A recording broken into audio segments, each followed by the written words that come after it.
Hey guys, this is Jonathan from Fitness for Freedom. Today we are going to show you how to strength train your fingers.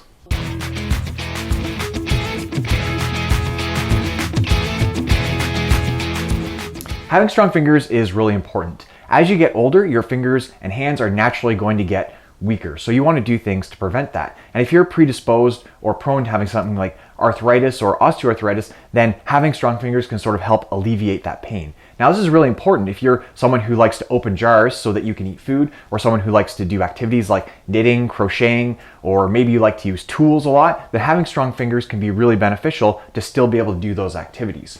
So the first exercise that I like to give people, or one that I really like to start with, is a fingertip push-up on the wall.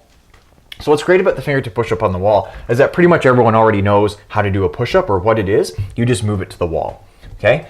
And you can make it easier by moving your feet a little bit closer to the wall, or you can make it harder by moving your feet away from the wall. And that's one of the first steps, or the first things that I like to have people do to help make their fingers a little bit stronger. Now we're going to go through some other activities, but they're done on the floor.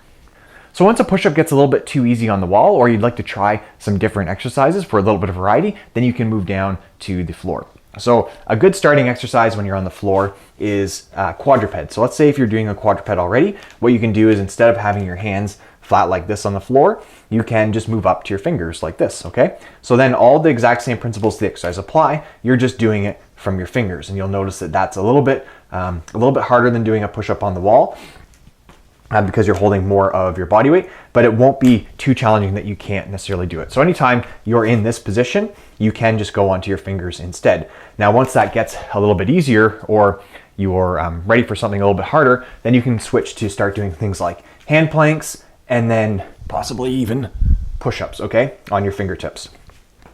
And these are all things that you can do to help make your fingers a little bit stronger. Now, one thing, maybe if you're someone who's not necessarily interested in exercising, or you're not doing the exercises, one thing that you can do to help make your fingers stronger without doing anything like really differently is sort of committing to anytime you get up and down off the floor, or anytime you're pushing off of a wall or something like that, that you go to your fingertips.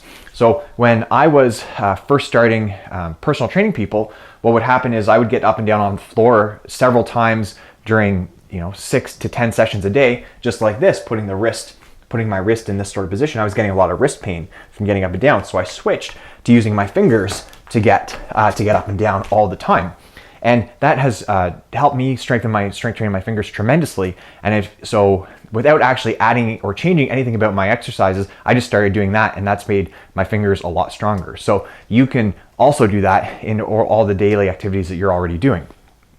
One common mistake that I see a lot of people make when they do these sort of finger exercises is that instead of putting their fingertip on, where their fingerprint is on the floor, what they'll do is they'll try to go right on their tip like this. And that makes a lot of these exercises a lot harder and almost painful to do. So I would recommend going fingerprint style when you're doing them, because it's a much more comfortable way to do it, and it works your fingers out really, really well. If you found this video useful, please subscribe to our YouTube channel, because we deliver content just like it every week. If you have any comments or questions about strength training your fingers, please leave them in the box below.